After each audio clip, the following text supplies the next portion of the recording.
राधे राधे मेरे प्रिय साथियों, आप सभी को दीपावली की बहुत बहुत शुभकामनाएं। आप सभी लोग जानते हैं दिवाली रोशनी, खुशहाली और माँ लक्ष्मी के आगमन का पवन पर्व होता है। इस दिन अगर सही विधि विधान से माँ लक्ष्मी और भगवान गणेश का पूजन किया जाए तो साल भर घर में सुख समृद्धि और धन की वर्षा बनी रहती। मेरे प्रिय साथियों, आज की इस वीडियो में हम आप सभी को दिवाली पूजन की बहुत ही सरल और संपूर्ण विधि बताएंगे। तो देखिए, हमारे हिंदू धर्म में दीपावली का त्योहार सबसे बड़ा त्योहार माना जाता है और दीपावली के दिन लक्ष्मी जी का पूजन भी किया जाता है। कि हमें लक्ष्मी जी का पूजन कैसे करना चाहिए, कौन सा मंत्र बोलना चाहिए और पूजा विधि के तुरंत बाद कौन सा उपाय करना चाहिए ताकि माँ लक्ष्मी का निवास स्थायी रूप से हमारे घर में बना रहे। तो देखिए महाराज, दीपावली के दिन शाम के समय में हमें इस पूजन को करना होता है। शाम के समय नहा धोकर स्वच्छ वस्त्र धारण करके सबसे पहले आप एक चौकी लगाने। महाराज ध्यान रहे कि चौकी आप इस प्रकार से लगाए कि आपका जो मुख है वह उत्तर दिशा की ओर होना चाहिए। अगर उत्तर दिशा की ओर मुख न कर पाए तो पूर्व दिशा की ओर मुख करके आपको इस प्रकार से एक चौकी लगा लेनी है और चौकी के ऊपर लाल रंग का वस्त्र बिछा लेंगे। अब इसके ऊपर हम लक्ष्मी जी और गणेश जी का एक पोस्टर लगाएंगे। महाराज, इस तरह के पोस्टर आपको मार्केट में बड़े ही आसानी से मिल जाएंगे और ये बहुत ही ज्यादा महंगे भी नहीं मिलते हैं। 10 से 20 रुपए में बड़े ही आसानी से आपको मार्केट में कहीं भी मिल जाएंगे। और अब चौकी के ऊपर हम गणेश जी और लक्ष्मी जी की जो नई प्रतिमा या मूर्ति लेकर आए हैं उन्हें स्थापित करेंगे और विराजमान कर देंगे। महाराज, अगर आप नई मूर्ति नहीं लेकर आए हैं तो पहले से जो आपके घर में गणेश जी लक्ष्मी जी की मूर्तियां हैं उन्हें भी स्थापित कर सकते हैं। साथियों, इसके बाद में सुपारी के रूप में हम भगवान विष्णु को यहाँ पर विराजमान कर देंगे। महाराज, अगर आपके पास में भगवान विष्णु जी की मूर्ति या फोटो कुछ तो आप उन्हें भी विराजमान कर सकते हैं। महाराज, ये बात भी आप जानते होंगे कि सोना और चांदी माँ लक्ष्मी का ही प्रतीक होता है। तो सोने चांदी की जो भी चीज अपने धनतेरस के दिन खरीदी है उन्हें आप पूजा स्थान पर रख दे और नया कुछ नहीं लिया है तो जो चीज आपके पास पहले से हो सोने चांदी की उन्हें भी आप रख सकते हैं। मेरे प्रिय साथियों, इसी के साथ हम कुछ पैसे भी रख देंगे क्योंकि जो धन पैसा होता है इसे भी माँ लक्ष्मी का ही स्वरूप माना जाता है। और साथ ही में धनतेरस के दिन अगर आपने कोई बर्तन वगैरह खरीदा है तो उसे भी हम यहीं पर रख देंगे। इन सभी का हमें पूजन करना होता है। अब देखिए महाराज, जो दिवाली की पूजा है ये एक बहुत ही बड़ी पूजा मानी जाती है। तो इस दिन कलश स्थापना करना बहुत ही शुभ रहता है। अगर आपके पास समय है तो कलश स्थापना इस दिन जरूरी कीजिएगा। तो जहां आप बैठे हुए हैं अपने हाथ से लेफ्ट हैंड की तरफ यानी कि लक्ष्मी जी के राइट हैंड की तरफ में हमें चावल की एक ढेरी लगानी है। महाराज ध्यान रहे कि पूजा में प्रयोग किए गए चावल बिल्कुल भी खंडित नहीं होने चाहिए। तो चावल से हम यहाँ पर एक अष्टदल कमल बना लेंगे क्योंकि माँ लक्ष्मी को अष्टदल कमल बहुत ही प्रिय है।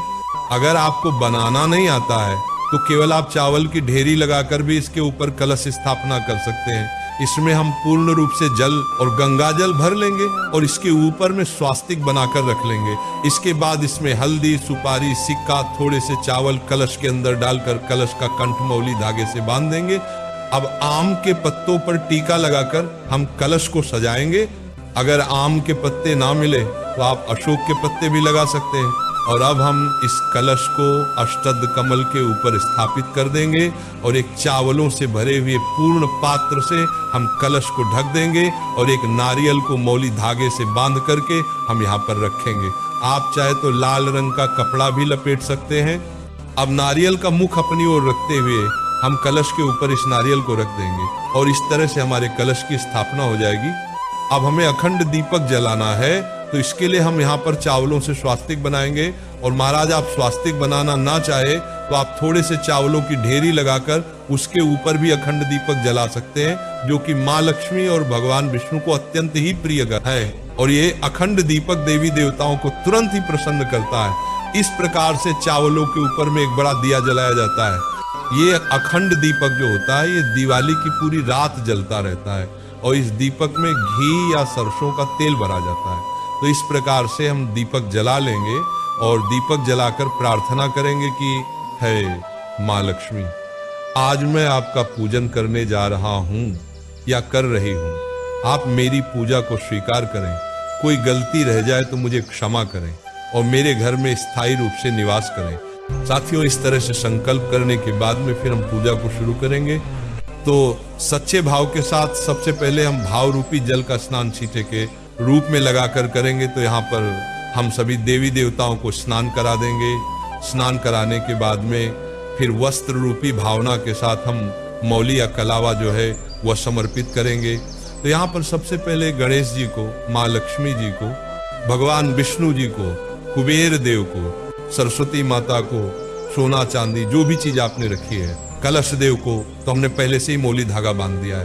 तो इस प्रकार से वस्त्र की भावना से हम सभी को मौली समर्पित कर देंगे। और अब हम सभी को तिलक करेंगे।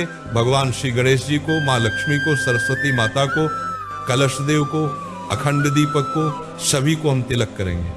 साथ ही पूजा में जो भी परिवार के सदस्य सम्मिलित हैं उन्हें भी हम तिलक करेंगे। और अब हम सभी पर अक्षत समर्पित करेंगे।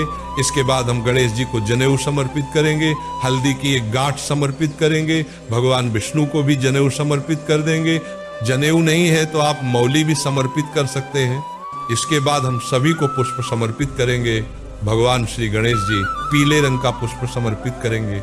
माँ लक्ष्मी को इस दिन अगर हो सके तो आप कमल का पुष्प जो फूल है वह जरूर ही चढ़ाएं या गुड़हल का पुष्प समर्पित कर सकते हैं। माँ लक्ष्मी को लाल रंग अत्यंत ही प्रिय है और इसी के साथ में विष्णु जी को भी हम पीले रंग का पुष्प समर्पित करेंगे। कलश देव को भी हम पुष्प समर्पित जाना जाता है क्योंकि समुद्र मंथन से माँ लक्ष्मी और कौड़ी दोनों का ही जन्म हुआ था। इसी के साथ में 5 गोमती चक्र हम ले लेंगे। महाराज, गोमती चक्र में चक्रनुमा आकृति दिखाई देती है, इसे ही गोमती चक्र कहा जाता है। इन्हें ले लेंगे। इसी के साथ में 5 कमल गट्टे रखें। मार्केट में बहुत आसानी से मिल जाते हैं। लक्ष्मी चक्र भी मिलता है, उससे भी आप ले सकते हैं। इसी के साथ सुपारी भी समर्पित कर दीजिएगा। और अब इसके बाद में हम सब सप्तधान समर्पित करेंगे, यानी कि 7 प्रकार के अनाज इस दिन समर्पित किए जाते हैं। साबुत अनाज के लिए हम समर्पित करेंगे। तो यहाँ पर आप गेहूं, बाजरा, जौ, चावल, चना, मूंग, धनिया इत्यादि 7 प्रकार की चीज समर्पित करेंगे। सप्तधान समर्पित करना बहुत ही शुभ माना जाता है। तो दीपावली को आप सप्तधान जरूर ही समर्पित कर दीजिएगा। और इन सप्तधान में धनिया हमने रख दिया है, तो इसलिए आपको अलग से धनिया समर्पित करने की आवश्यकता नहीं है। तो इस प्रकार से हम सप्तधान समर्पित कर देंगे मेरे प्रिय साथियों। इसके बाद में हम भोग के स्वरूप में कोई भी मिठाई समर्पित करेंगे। आप चाहे तो घर की मिठाई ले सकते हैं या आप चाहे तो मार्केट से बनी हुई मिठाई भी ले सकते हैं। और इस दिन फल जरूर ही समर्पित करने चाहिए, तो आप कोई भी फल समर्पित कर सकते हैं। और इसी के साथ कई लोग इस दिन पंचमेव का भोग भी समर्पित करते हैं। सबसे ज्यादा जरूरी है इस दिन खील बताशे का भोग, तो ये भोग आप जरूर समर्पित कीजिएगा क्योंकि खील बताशा माँ लक्ष्मी को अत्यंत ही प्रिय है। तो हम यहाँ पर सभी को थोड़े थोड़ी मात्रा में खील बताशे का भोग समर्पित करेंगे। और जो बर्तन आप नया खरीद कर लाए हैं उसमें भी थोड़ी मात्रा में खील बताशा जो है वो हम छिड़केंगे। और अब इसके बाद में 2 पान के पत्ते हमें लेने हैं। 2 पान के पत्ते ना मिल पाए तो 1 पान का पत्ता भी आप ले सकते हैं। माँ लक्ष्मी को अत्यंत ही प्रिय होता है। पान के पत्ते के ऊपर जो भी चीज अपने भोग के रूप में चढ़ाई है वे सभी चीज थोड़ी थोड़ी मात्रा में आप इसके ऊपर रख दीजिएगा। और अब हम इसे माँ लक्ष्मी को भोग के रूप में समर्पित कर देंगे। और फिर हम 1 लोटा जल समर्पित करेंगे। यथासंभव दक्षिणा समर्पित कर देंगे। दक्षिणा पूजा में रही कमियों को दूर करने के लिए चढ़ाई जाती है। और इसके बाद में दिवाली की कथा अगर आपके यहाँ पर सुनी जाती है तो इस प्रकार से आप कथा को सुन सकते हैं। अगर आपने व्रत किया है तो भी आप कथा सुन सकते हैं, व्रत नहीं किया है तब भी कथा को सुन सकते हैं। अगर आप दीपावली की कथा सुनना चाहते हैं तो हाथ में थोड़े से खील बताशे से लेकर हम दिवाली की कथा सुन लेंगे। और अगर आप कथा नहीं सुनते हैं तो इस पार्ट को स्किप कर दीजिएगा। यहाँ पर हम दिवाली की कथा सुनकर जो खील बतासे हैं वह लक्ष्मी माता जी के चरणों में समर्पित कर देंगे। इस तरह से हमें कथा सुन लेनी है। और इसके बाद हम बहुत सारे दिए जलाते हैं। तो देखिए, दीपावली के दिन मिट्टी के दिए जलाए जाते हैं। तेल, घी, सरसों के तेल से ये दिए जलाए जाते हैं। तो इस दिन आप चौकी के पास में ही इन सभी दियों को रखकर जला लें। और लक्ष्मी माता का जब भी आप पूजन करें तो धूप बत्ती जरूर ही चलाएं। लक्ष्मी माता को सुगंध अत्यंत ही प्रिय है तो धूप हम जरूर ही दिखाएंगे, फिर हम आरती करेंगे। तो देखिए हमारे यहाँ पर लक्ष्मी माता की, भगवान श्री गणेश जी की बड़ी ही धूमधाम के साथ आरती की जाती है। तो अखंड जो दीपक है उसे हमें नहीं उठाना है। इसके अलावा कोई एक छोटा दीपक आप जलाएं, उसे अच्छे से सजा लें और इसके बाद सबसे पहले भगवान श्री गणेश जी की और उसके बाद माँ लक्ष्मी की आरती हम करेंगे। बड़ी ही प्रेम भाव के साथ आप इस आरती को पूर्ण कीजिएगा और इसके बाद हाथ जोड़कर पूजा में रही कमियों के लिए माता रानी से क्षमा याचना करेंगे और अपने घर में लक्ष्मी जी को निवास करने के लिए प्रार्थना करेंगे, उनके आगमन के लिए स्वागत करेंगे। आप चाहे तो माँ लक्ष्मी के बीज मंत्र का 108 बार जप भी कर सकते हैं। मंत्र है ओम हरीम श्रीम लक्ष्मी नमः। इस मंत्र का 108 बार जाप करें या आप चाहे तो 5, 11 या 21 बार भी जप कर सकते हैं। और इसके बाद में खील यानी कि जिसे धान कहा जाता है, इसे हम माँ लक्ष्मी के ऊपर वर्षा करते हुए दोनों हाथों से समर्पित करेंगे। महाराज परिवार के सभी सदस्य धान की वर्षा जरूर करें और इस प्रकार से धन वर्षा के बाद में हमारी जो पूजा है वह संपूर्ण मानी जाती है। तो हमारी पूजा पूर्ण हो गई है और अब इसके बाद में हम लक्ष्मी पोटली बनाएंगे।